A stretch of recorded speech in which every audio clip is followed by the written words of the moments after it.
ఎన్టీఆర్ జిల్లా కంచికచెర్ల ఇందిరా కాలనీలో పోలీసులు కర్డెన్ సెర్చ్ నిర్వహించారు. ఏసీపీ రవికిరణ్ ఆదేశాల మేరకు సీఐ చంద్రశేఖరరావు ఆధ్వర్యంలో 100 మంది పోలీసులు కర్డెన్ సెర్చ్ నిర్వహించారు. ఇంటింటికి తనిఖీలు నిర్వహించి పత్రాలు లేని 24 ద్విచక్ర వాహనాలను సీజ్ చేశారు. ఇక అనుమానిత వ్యక్తులను ఐరిస్ ద్వారా పరీక్ష నిర్వహించి ఒక వ్యక్తిని అనుమానితుడిగా గుర్తించారు.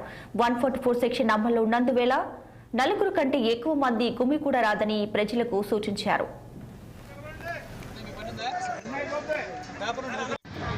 కంచికచెర్ల ఇందిరా కాలనీలో కార్డినెన్స్ సెర్చ్ చేయడం జరిగింది.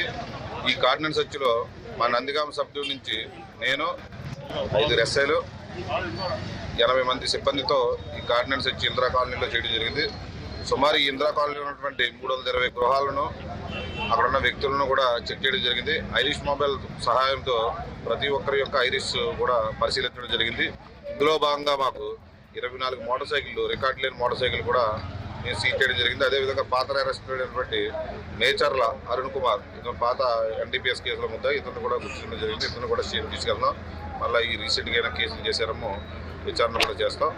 అదేవిధంగా ప్రతి ఇంటి దగ్గర ఉన్న పరిసరాలు కూడా వెరిఫై చేయడం జరిగింది. ఏదైనా మారణాయుధాలు కానీ ఏమైనా ఉన్నాయో కూడా వెరిఫై చేయడం జరిగింది. కంచికచెర్ల ఇందిరా కాలనీలో కార్డినెన్స్ సెర్చ్ చేయడం జరిగింది. ఈ కార్డినెన్స్ సెర్చ్లో మా నందిగామ సబ్ డివిజన్ నుంచి నేను 5 ఎస్ఐ